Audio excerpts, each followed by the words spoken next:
بسم اللہ الرحمن الرحیم۔ اسلام میں قربانی کا حکم۔ اللہ تعالیٰ نے انسان کو مخدوم اور دیگر تمام مخلوقات کو انسان کا خادم بنایا ہے۔ ان خادموں میں جاندار بھی ہیں اور بے جان بھی ہیں۔ بے جان چیزوں سے تو آدمی نفع اٹھاتا ہی ہے، اور جانداروں سے بھی انتفاع یعنی فائدہ اٹھانا اس کے لیے جائز کیا گیا ہے، مگر ان سے فائدہ اٹھانے کی شکلیں مختلف ہیں۔ کسی کو سواری کے کام میں لیا جاتا ہے، کسی پر بوجھ لادا جاتا ہے۔ بعض جانوروں کے بالوں سے فائدہ اٹھایا جاتا ہے۔ انہی فوائد میں سے ایک اہم فائدہ گوشت کھانے کا بھی ہے، کیونکہ طبعی طور پر انسان گوشت خور واقع ہوا ہے، تاہم شریعت نے ایسے جانوروں کے گوشت کو حرام کر دیا ہے جن میں ظاہری یا باطنی خبث پایا جاتا ہو۔ چنانچہ خنزیر اور سباع بہائم وغیرہ ظاہری خبث کی وجہ سے حرام کیے گئے ہیں، جبکہ غیر اللہ پر بھیٹ چڑھائے جانے والے جانوروں کو باطنی خبث کی بنا پر حرام کیا گیا ہے۔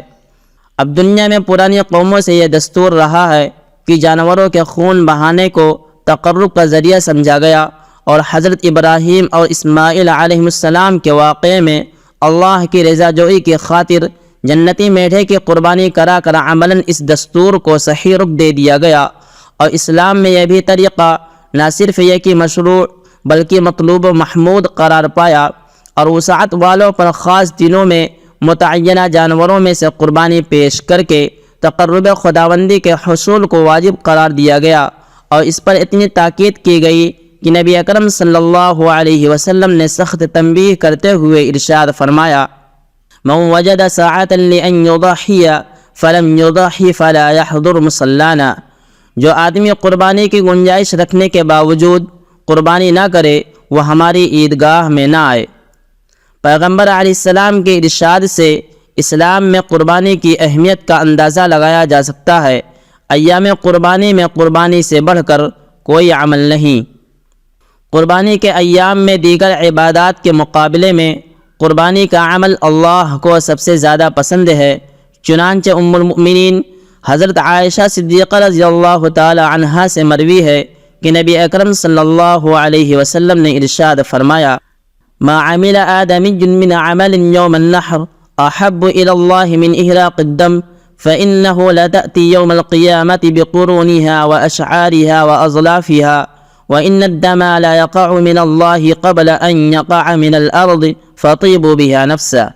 قربانی کے دن میں کوئی عمل اللہ تعالیٰ کو خون بہانے سے زیادہ پسندیدہ نہیں ہے، اور یہ قربانی کا جانور قیامت کے میدان میں اپنی سیگوں، بالوں اور کھروں کے ساتھ آئے گا، اور قربانی میں بہایا جانے والا خون زمین پر گرنے سے پہلے اللہ تعالیٰ کے دربار میں قبولیت کا مقام حاصل کر لیتا ہے۔